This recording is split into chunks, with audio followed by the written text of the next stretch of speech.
Hello weavers, welcome to సుగుణ పోపులు పెట్టి channel. మనం ఈరోజు చికెన్ కందనకాయతో ఫ్రై చేసుకుంటామండి. చాలా రుచిగా ఉంటుంది. ఇట్లా కందనకాయ తీసుకొని మంచిగా క్లీన్ చేసి కట్ చేసి పెట్టుకున్నామండి. ఇప్పుడు పెనం పెట్టుకొని పెనంలోకి నూనె వేసుకున్నాము. నూనె బాగా కాగింది. ఇప్పుడు దాల్చిన చెక్క, లవంగాలు వేసుకున్నాం. సోంపు,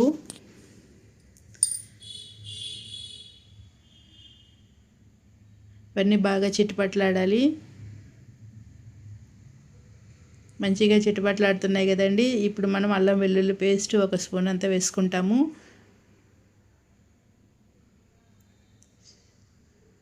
బాగా పచ్చివాసన పోయేలాగా ఇట్లా ఫ్రై చేసుకుంటాము. ఇప్పుడు చికెన్ కందనకాయ వేసేసుకోవాలండి. బాగా ఇది 2-3 సార్లు బాగా వాష్ చేసి పెట్టుకొని ఉన్నాము. హై ఫ్లేమ్ పెట్టుకున్నాను. బాగా ఇవి వేసుకొని మంచిగా ఇట్లా కలుపుకుంటాము.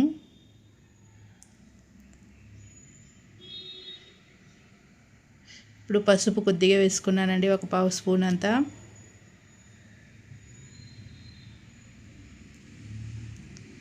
ఉప్పు వేసుకున్నాం.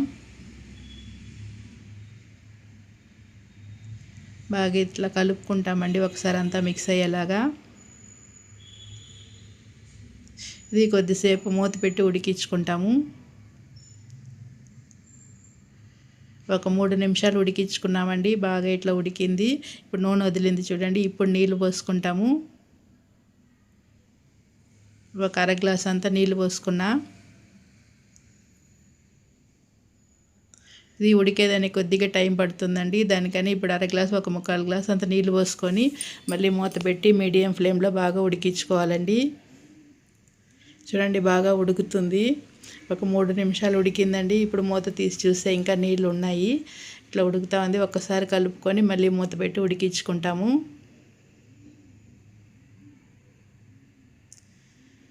ఇట్లా నూనె వదిలేంతవరకు బాగా ఉడికించుకోవాలండి. ఇప్పుడు ఒకసారి ఒక ముక్కను అట్లా నలిపో లేకపోతే తిని చూసామంటే తెలుస్తుంది ఎట్లా ఉడికిందని. ఉడికిపోతే ఓకే అండి, లేకపోతే కొద్దిగా నీళ్ళు పోసి మళ్ళీ ఉడికించుకుంటాము. నాకైతే ఉడికిందండి. ఇప్పుడు కారం పొడి వేసుకున్నాం. 1.5 స్పూన్ అంతా కారం పొడి వేసానండి. పిల్లలైతే కొద్దిగా చూసి వేసుకోండి తినలేకపోతే. ఇప్పుడు ధనియాల పొడి 1 స్పూన్ అంతా వేసాను. ఇప్పుడు మసాలా పొడి వేసినాక మంట తగ్గించి పెట్టుకోవాలి. సన్న మంటలో మంచిగా ఇట్లా ఫ్రై చేసుకున్నామంటే చాలా రుచిగా ఉంటుందండి.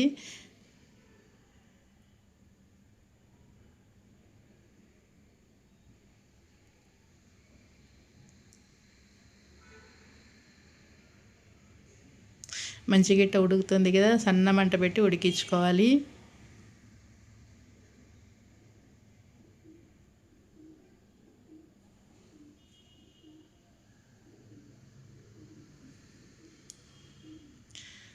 ఇప్పుడు గరం మసాలా పొడి 1 స్పూన్ అంతా వేసానండి. చికెన్ గరం మసాలా ఇది వేసినాక కానీ బాగా ఇట్లా ఒకసారి కలుపుకొని సన్న మంట మీదనే ఫ్రై చేసుకోవాలి. హై ఫ్లేమ్ ఉంటే ఈ మసాలా మాడిపోతుందండి.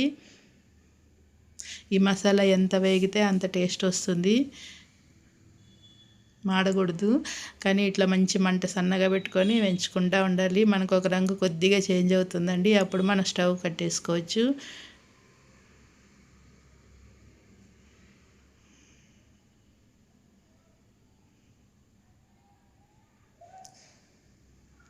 వేడివేడిగా మన కందనకాయ ఫ్రై రెడీ అవుతుందండి.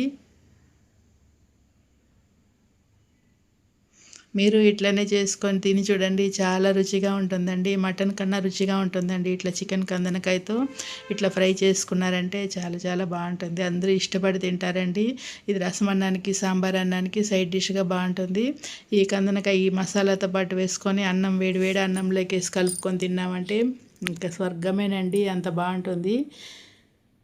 మీరు ఇట్లనే చేసుకొని చూడండి. ఫైనల్గా కొద్దిగా కొత్తిమీర వేసుకున్నామంటే ఇంకా మనకి చికెన్ కందనకాయ రెడీ అయిపోయినట్టే అండి.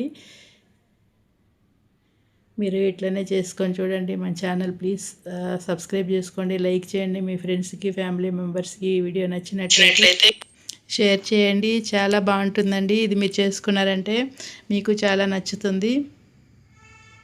ఇట్లనే చేసుకొని తినేసి ఎట్లుందని కామెంట్ సెక్షన్లో తెలియపరచండి. Okay viewers, bye.